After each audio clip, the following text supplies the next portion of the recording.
Kruskal-Wallis test. So first, what it is. The Kruskal-Wallis test, also known as an H-test, is a non-hermetic test that determines whether the medians of two or more groups are different. Our null hypothesis would be that the distributions are the same. The alternative would be that they are not the same, or that they are different.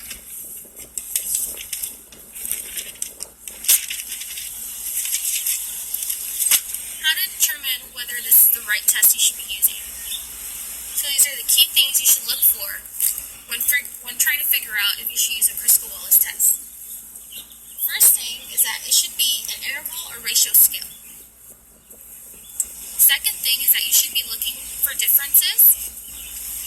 Third thing is that there are two variables, one independent and one dependent. Fourth thing is that the samples have to be independent. And the fifth thing is that the distributions are not normal. This is the formula. It looks a bit complex, but I assure you it is not difficult. The H is just a notation for Kruskal-Wallis. The 12 and the 3 will not change. They are just standard parts of the equation. The R is the sum of ranks. The big N is the amount of numbers you have. And the small n is the amount of people you have.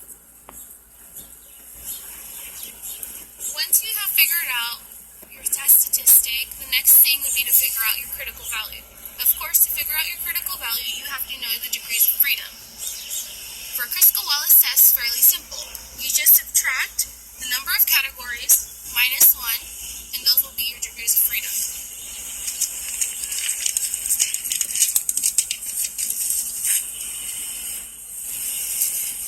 So this is the example we're going to be using to solve a Kruskal-Wallis problem. A professor wants to know if the color of a room affects test scores. He has 15 students take a 30-question test. He puts 5 in a green room, 5 in a red room, and 5 in a blue room. So we are going to use the data to conclude if the room color has an effect in the testing distributions. Okay, so this is the data set we're going to be using. We have green room, red room, and blue room. For green, we have 15, 18, 27, 11, and 5.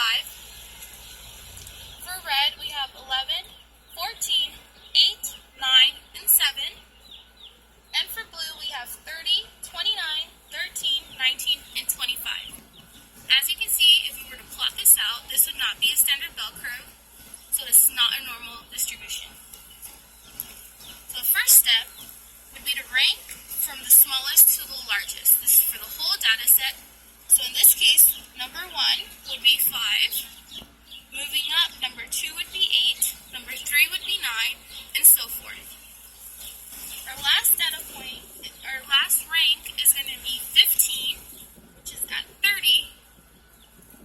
If you have a number lower than 15 or higher than 15, you did something wrong because there is only 15 data points. For numbers that show up twice, like in this case, 11 did, so 11 and 11, one in the red, one in the green, you want to separate two ranks. So here we have 4.5, 4.5 again, which is going to count from 5. Then we move up to 6 and just continue to the next one. So the next step would be to add up the ranks. So for green, we're not going to add the 15, the 18, or the 27. We're actually going to add the 8, the 10, the 13, the 4.5, and the 1. Once we get our answer, which is going to be 36.5, we're going to square it and divide it by the number of data points in that category. In this case, it is 5. So we're going to do 36.5 squared over 5. It's just going to give us the grand total of 266.45. We're going to continue and do this for each category. For red, the sum of ranks is going to be 25.5. We're going to square that divided by 5, because that's how many data points are in this category, and we end up with 130.05. For blue, we're going to do the exact same thing. Add up the 15, the 14, the 6, the 11, and the 12. End up with 58. We're going to square that, divide it by 5, and our grand total is 672.8. Now that we have calculated the sum of ranks, we can go ahead and put them into our equation. So again, H, notation for Kruskal Wallis, equals 12, which is just standard number there, over 15, because in the whole data set there are 15 points, times 15 plus 1, which is going to be again n plus 1, the sum of ranks, which is going to be the 266.45, plus the 130.05, plus the 672.8, and once we add those up, we're going to subtract 3 times n plus 1, which again is going to be 15 plus 1. Once we calculate the test statistic, which in this case is going to end up to be 5.465, we can move on to find the degrees of freedom. So again, degrees of freedom is just categories minus 1. In this case, in our data set, we only had 3 categories, which was the green room, red room, and blue room. So 3 minus 1 is 2. Now that we have our degrees of freedom, we are free to calculate our critical value. To find the critical value, we're going to be using a chi-square table. So at a 0.05 value, and with 2 degrees of freedom, our critical value is going to be 5.991. So now we have our test statistic, which is going to be our Kruskal Wallis statistic, 5.465, and our critical value is going to be 5.991. So now, what can we conclude from this information? So our Kruskal Wallis statistic is less than our critical value. This means we fail to reject the null, and there is not a significant difference to claim that the distributions are not the same. Furthermore, room color does not significantly affect the test scores.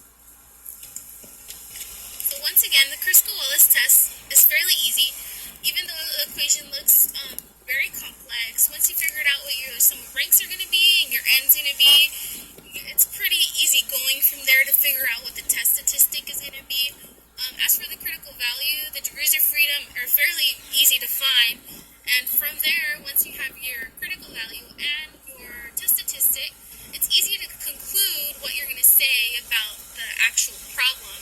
In this case, we concluded that the testing room color, in this case, it concluded that the testing room color actually had no significant difference in the actual test scores.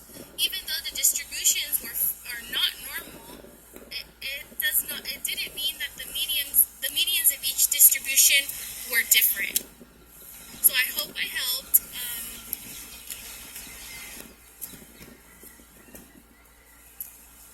I hope you enjoyed my video. I apologize for any mistakes I might have made.